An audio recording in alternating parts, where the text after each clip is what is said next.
बच्चों, आपका फिर से स्वागत है हमारे इस पॉडकास्ट में। सक्सेस स्टोरी में एक और स्टोरी लेके हम आपके लिए आए हैं।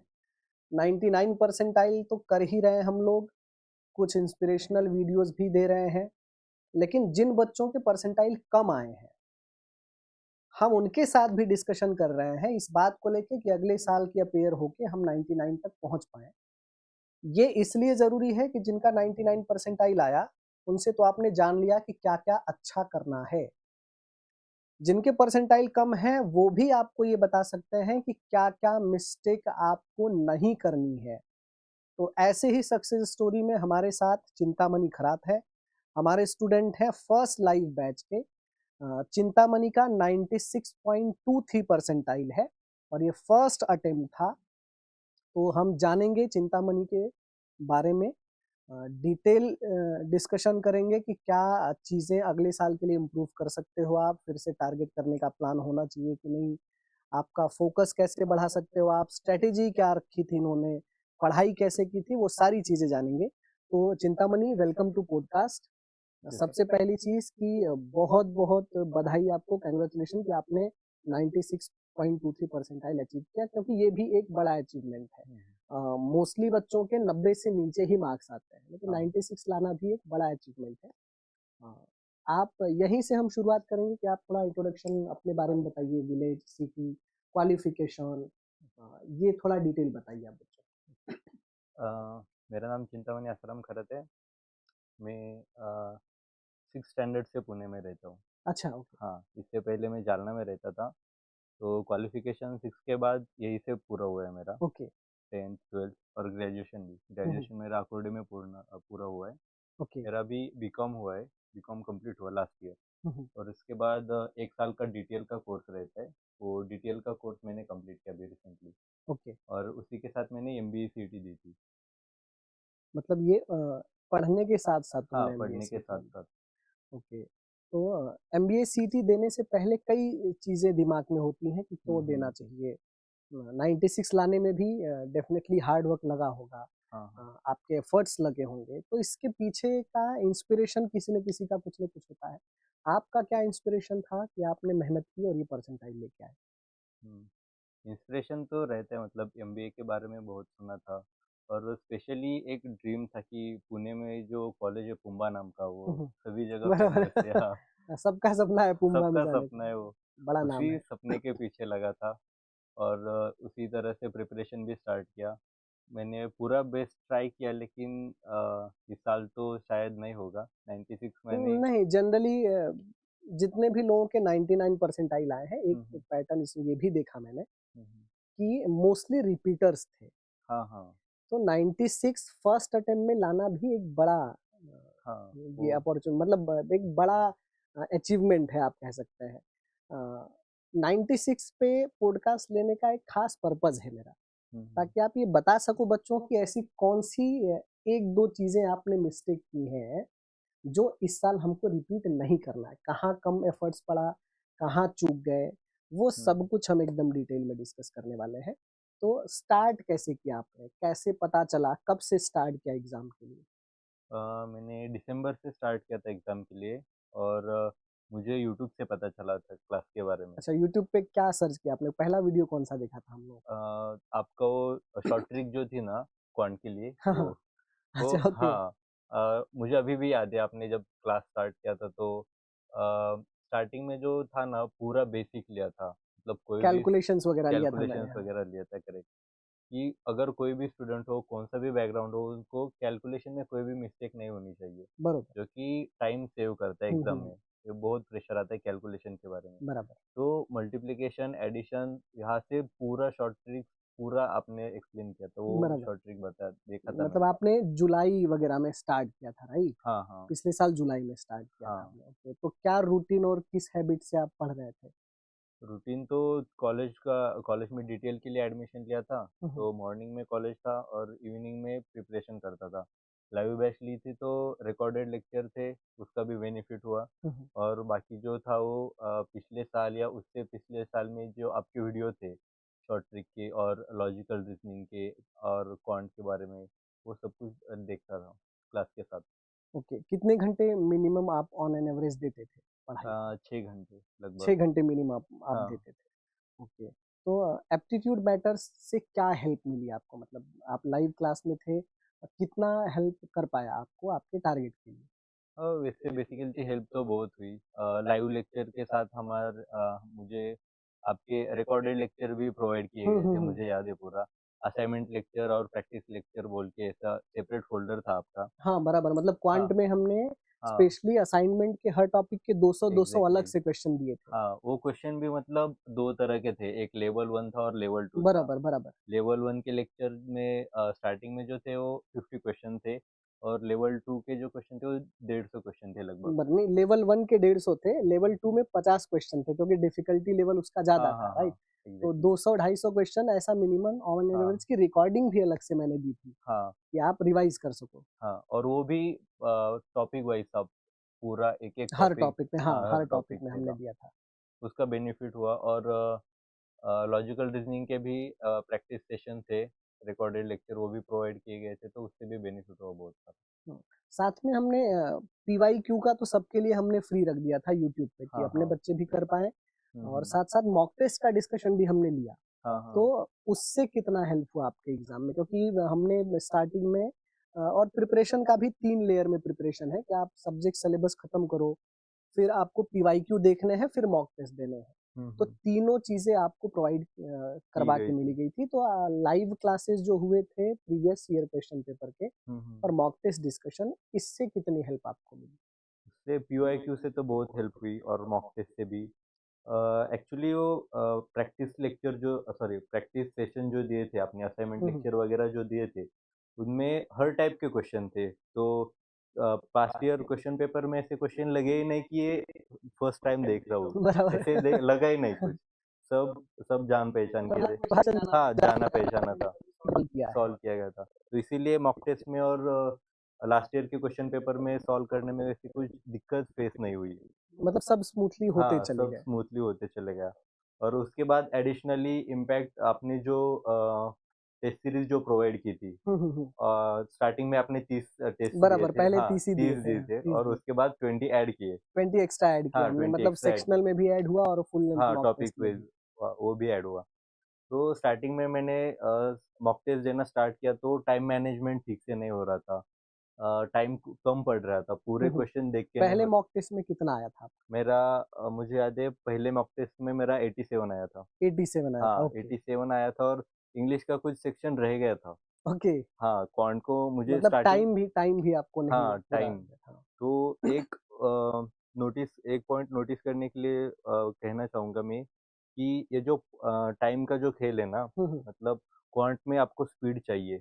आपके पूरे कैलकुलेशन, टेबल्स हो गए, स्क्वायर रूट वगैरह जो भी बेसिक थिंग्स है, पूरे एग्ज़ैक्टली आपको लर्न चाहिए, बराबर। जिससे कि टाइम सेव होता है। ये मैंने भी फेस किया था स्टार्टिंग के इनिशियल हुँ, स्टेज हुँ, हुँ। में और जैसे-जैसे मैं ये इम्प्रूव करता गया उसके बाद मेरा स्कोर बढ़ता गया। फिर 89 से 93 हुआ, फिर 94, 96 ऐसे करते-करते मुझे याद है मैंने एग्ज़ाम के पहले 2 दिन पहले टेस्ट दिया था, हुँ, हुँ। तो मेरा स्कोर 127 आया था। 87 से हाँ, 127 तो 87 ये जो गैप है वो कितने मॉक टेस्ट देने के बाद आपका फ़ील हुआ? मुझे लगभग 40 से 45 लगे थे, 40 से 45 40 से दिन ना? 45। हर रोज़ एक मॉक टेस्ट देता था, उसके बाद उसका एनालाइज़ करता था कि मैं कहाँ चूक रहा हूँ। अच्छा कौन स एनालिसिस बहुत हाँ, इम्पोर्टेंट पार्ट है बहुत वो कि आप इम्पोर्टेंट है। देखो कि कौन से क्वेश्चन नहीं बने। हाँ, बहुत बहुत बराबर। इम्पोर्टेंट पार्ट है वो।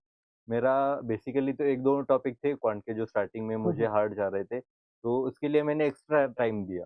ओके हाँ, मतलब आप पहचान चुके थे कि कौन-सा हाँ, टॉपिक हाँ, आपका वीक कौन सा है। वीक और पॉइंट ये है। बड़ा इम्पोर्टेंट चीज़ है कि अगर आप ये जान लो कि कौन-सा वीक पॉइंट है आपका, आप उस पे एफर्ट्स दो तो वो भी बहुत स्मूथली अच्छा हो सकता है। हाँ, हाँ। और मॉक टेस्ट के साथ-साथ हम सारे बच्चों को हमने अपनी 3 बुक भी भेजी थी क्वांट, रीजनिंग, इंग्लिश की। हाँ। अ, अच्छी बात ये है उस बुक की कि पूरे मार्केट में हुँ, हुँ। महाराष्ट्र एमबीए सीईटी का स्पेशल कोई बुक नहीं है डेडिकेटली। हुँ, हुँ। कैट के हैं, ज़ेड के हैं, एनमेट के हैं। तो वो बुक आपको मतलब कैसा एग्ज़ाम ओरिएंटेड उसमें कंटेंट मिले आपको, प्रैक्टिस में हेल्प हुई? क्या रिव्यू है उसके बारे में आपका? उसके बारे में जैसे-जैसे क्लास में एक-एक टॉपिक होता गया, उसी हिसाब से मैंने बुक का हर एक टॉपिक एज़ अ प्रैक्टिस मतलब स्टार्ट प्रैक्टिस सेट जो थे ही, वो हुँ, हुँ। अलग। आपके लाइव क्लास में रिकॉर्डेड हुआ वो अलग, बराबर। और एडिशनली वो बुक में सॉल्व करता था। अच्छा, मतलब 3 लेयर में हाँ, आपने 3 लेयर टॉपिक बने थे खत्म वो। किया है। हाँ, और हमारा जो पूरा कोर्स हुआ उसके बाद मैंने 3 रिवीजन किए। स्टार्टिंग में ज़्यादा देर लगी, स्टार्टिंग में लगती ही देर, बराबर। उसके बाद सेकंड और उसके बाद थर्ड, 3 रिवीजन पूरे हो चुके थे पूरे टॉपिक के।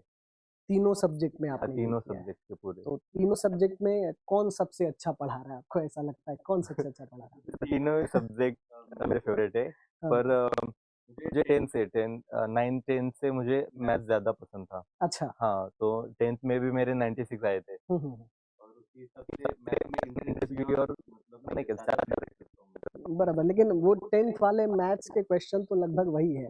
लेकिन 10th में अपन सॉल्व करते थे कि भाई इक्वेशन बनाओ, हाँ, हाँ, हाँ। जनरल मेथड लिखो, जो ऑथेंटिक मेथड है वो हाँ, बड़े-बड़े हाँ। हम कैलकुलेशन लिखते थे। अब उसका उल्टा हमने किया, पहले 2, हाँ, 3, हाँ, 4 हाँ। मिनट लगते थे, यहाँ कर रहे हैं हम लोग 10-15 सेकंड में। तो हाँ, वो हाँ। कैसा आपको लग रहा है? क्या इतना जल्दी सॉल्यूशन हो सकता है क्या? वो देख के कैसा लग रहा है आपको? वो मुझे तो पूरा नया ही था। हुँ, मैंने हुँ। इससे पहले इतना आसान और इतने शॉर्ट ट्रिक में मैंने मैथ नहीं नहीं देखा देखा था। था। पूरा लेंदी वाला वो इक्वेशन सॉल्व करके एक-एक हाँ, इक्वेशन बनाओ, ऐसा। बराबर एक्स, वाई लिखना हाँ, होता था, एक्स वाई फॉर्मूला लिखना लिखना था होता था। एग्ज़ैक्टली। तो आपके लेक्चर्स में जो मैंने देखा ना, वो डायरेक्टली वैल्यू पुट करके आ सकता है। कुछ ऐसे भी क्वेश्चन होते हैं जिसका 5 टू 6 सेकंड में आंसर आ जाता है। जैसे कि बेसिक थिंग्स जो रहती है हुँ, उसमें हुँ। शॉर्ट वगैरह रहती है उस हिसाब से। ओके। तो ये भी बताइए कि मान लीजिए एक तो अपना भी टारगेट है कि नेक्स्ट ईयर अपन अटेम्प्ट में 99 का टारगेट कर रहे हैं। हुँ, हुँ। और भी बच्चों के लिए जो आप मैथ्स, रीजनिंग और इंग्लिश में कुछ टिप्स देना चाहेंगे, क्योंकि आप 1 साल हमारे साथ बिता चुके हैं। हाँ, हाँ। जो नए बच्चे इस साल शुरू करने वाले हैं या फिर जो भी एमबीए सीटी को टारगेट करेंगे, हुँ, तो हुँ। तीनों सब्जेक्ट के लिए कोई स्पेसिफिक टिप्स आप दे सकते हैं बच्चों को? हाँ। क्वांट के बारे में मैं बोलना चाहूँगा कि जो भी बेसिक थिंग्स है, टेबल, स्क्वायर वगैरह, वो पूरे लर्न कर लो। उसके बाद परसेंटेज जो टॉपिक है, उसका फ्रैक्शन में जो रहता है ना वो भी लर्न करने के लिए ज़रूरत है, क्योंकि उससे बहुत टाइम सेव होता है। बराबर।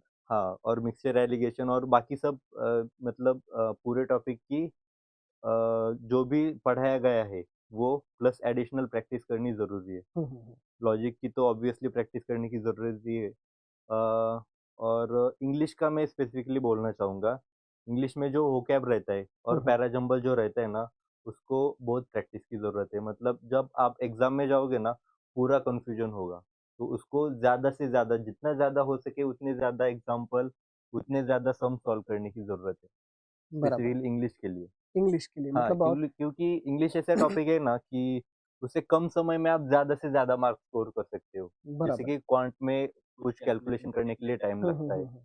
लॉजिकल रीज़निंग में या कोई और भी टॉपिक होगा तो थोड़ा दो देर तो लगता है ना, पर लगेगा, हाँ, लेकिन इंग्लिश हाँ, जल्दी हो इंग्लिश के लिए जाता है जल्दी अगर हो जाता थोड़ा-सा है, बहुत एफर्ट्स जल्दी दिया। हो जाता है। न्यूज़पेपर रीडिंग भी एक पार्ट है, उसको कैसे मतलब यूटिलाइज़ किया आपने? जो आरसी, क्योंकि मोस्टली एमबीए हुँ, सीटी हुँ। के एग्ज़ाम में महाराष्ट्र में आरसी ही बेस्ड क्वेश्चन पेपर बनाता है। हाँ, तो वो आरसी के लिए क्या किया था आपने? आरसी के लिए मैंने न्यूज़पेपर तो पढ़ना स्टार्ट ही किया था, जब से क्लास जॉइनिंग किया था हुँ, उसके हुँ। उसी हिसाब से। और प्रैक्टिस सेशन में जो क्वेश्चन प्रोवाइड किए गए थे ना, हुँ, हुँ। उसमें बहुत सारे पैराग्राफ थे, तो मुझे याद है पूरे 2 पैराग्राफ एज़ इट इज़ आए थे अच्छा। एग्ज़ाम में। एज़ इट इज़ मैंने सिर्फ़ देखा ये क्वेश्चन है, इसका हुँ, ये हुँ, हुँ। आंसर है। मुझे पूरा पूरा लर्न था पूरा। पूरा पैसेज ही। हाँ, पूरा पैसेज ही लर्न था। इसका यही आंसर है। इतनी बार प्रैक्टिस हो चुकी थी वो 2 पैराग्राफ। मतलब 2 पैराग्राफ आए थे हुँ, हुँ, उसी हिसाब हुँ। से। मतलब वो पहले से किया हुआ बेनिफिट हाँ, आपको मिला। बेनिफिट है। और भी प्लेटफ़ॉर्म है महाराष्ट्र एमबीए के लिए। हमारा वाला प्लेटफ़ॉर्म सिर्फ़ महाराष्ट्र एमबीए को स्पेसिफिक टारगेट करता है, हुँ, हुँ। क्योंकि इस एग्ज़ाम की कुछ ख़ास चीज़ें हैं, इसका स्ट्रैटेजी अलग है, टाइमिंग अलग है, इसकी प्लानिंग अलग है। सीईटी की सोच बच्चों को लेके बिल्कुल अलग है और बड़ा फेयर बोर्ड है महाराष्ट्र एमबीए सीईटी, किसी भी लेवल पे हर बच्चा मैनेज कर सकता है। हुँ, हुँ। अदर भी प्लेटफ़ॉर्म है जो टारगेट कर रहे होंगे। आपको क्या लगता है कि अदर प्लेटफ़ॉर्म से हुँ, हुँ। एप्टीट्यूड मैटर्स कितना बेहतर कर रहा है? या फिर क्या डिफरेंस है अदर से, जो हम अच्छा कर रहे हैं? हाँ, हाँ। तो मुझे बेसिकली 2 चीज़ें बहुत पॉज़िटिव लगी इसमें, जो कि लीडिंग पॉइंट हो सकती है। हुँ, हुँ। एक फर्स्ट वाला ये कि आपने जो एक्स्ट्रा के लेक्चर प्रोवाइड किए गए थे, रिकॉर्डेड लेक्चर। बराबर। हाँ, मैथ्स वाले जो हमने मैथ्स वाले जो थे वो। 3000 क्वेश्चन एक साथ दे दिया था कि लो कर लो, हाँ, बराबर। हाँ, हाँ। वो करने ज़रूरी है बहुत। हम्म, और उसके क्वांट के हिसाब से क्वांट और लॉजिकल रीजनिंग का वगैरह दोनों भी, हम्म। वो दोनों। और दूसरा पॉइंट मैं कहना चाहूँगी कि मॉक टेस्ट। Mock test. हाँ, जितना आप फ्री हो सकते हो मॉक टेस्ट के साथ उतना बेहतर है, क्योंकि एग्ज़ाम में आपको प्रेशर नहीं आएगा। बराबर। हाँ, जब आप एग्ज़ाम में जाते हो तो बहुत प्रेशर रहता है कि कैसा होगा, अच्छा जाएगा ना पेपर, 1 साल पढ़ाई की है, 6 महीने पढ़ाई की है, कैसा होगा? ऐसा हम्म। बहुत दिमाग में कुछ ना कुछ चलता ही रहता है। तो आप जितनी प्रैक्टिस करते हो ना मॉक टेस्ट की, वो इतने हिसाब उतने से। अच्छे स्कोर हाँ, आते हैं। और माइंड भी काम रहता है कि बराबर, ठीक है, मतलब रिलैक्स रहोगे आप रिलैक्स एग्जाम रहोगे। में। और मुझे नहीं लगता कि मॉक टेस्ट भी हमसे ज्यादा नंबर ऑफ क्वांटिटी में किसी के पास है, क्योंकि मैंने देखे अदर प्लेटफॉर्म के बड़े प्लेटफॉर्म है, हुँ, हुँ। 10 या फिर 15, ज्यादा से ज्यादा 20 मॉक टेस्ट है। हाँ, हाँ। हमने 50 तक किया, सेक्शनल में हम लगभग 300 के ऊपर हैं, इस साल कुछ और काम कर रहे हैं। तो मॉक टेस्ट भी हमने मतलब ऐसा बनाया है कि अदर लोगों से कम 4 से 5 गुना ज्यादा हम मॉक टेस्ट दे हाँ, पाए। हाँ। तो अ, बच्चों, और भी कुछ रिव्यूज अगर चिंतामणि आपको पर्सनली देना चाहें, क्योंकि इस साल का फिर से हमारा टारगेट है रीअटेम्प्ट का, और इस बार 99 का टारगेट मैं और चिंतामणि लेके चल रहे हैं। हाँ, और कुछ चीजें जो आप बच्चों को बताना चाहोगे उनके बेटरमेंट के लिए? कि जितनी जल्दी हो सके उतनी जल्दी पढ़ाई स्टार्ट करो और डेडिकेशन के साथ करो। डेडिकेशन बड़ा जरूरी है। हाँ, यो मुझे एक कोट याद है, वो कोट कुछ ऐसा ऐसा था कि hard work can beat the talent. Exactly, हाँ, exactly. तो कितना ही टैलेंट रहो, अगर सामने वाले बंदे के पास कितना ही टैलेंट होगा, आप अगर हार्ड हाँ, वर्क करते रहो, आप उसके टैलेंट को भी बीट कर सकते हो। ये लेकिन सच्चाई है। डेडिकेशन चाहिए। डेडिकेशन, कंसिस्टेंसी, अगर हार्ड वर्क आपके पास है तो टैलेंट उसके सामने बौना हो जाता है बच्चों। हुँ, हुँ। तो पॉडकास्ट में आने के लिए चिंतामणि आपका बहुत बहुत धन्यवाद। आपके फ्यूचर के लिए best of luck. Thank thank you you sir. So much.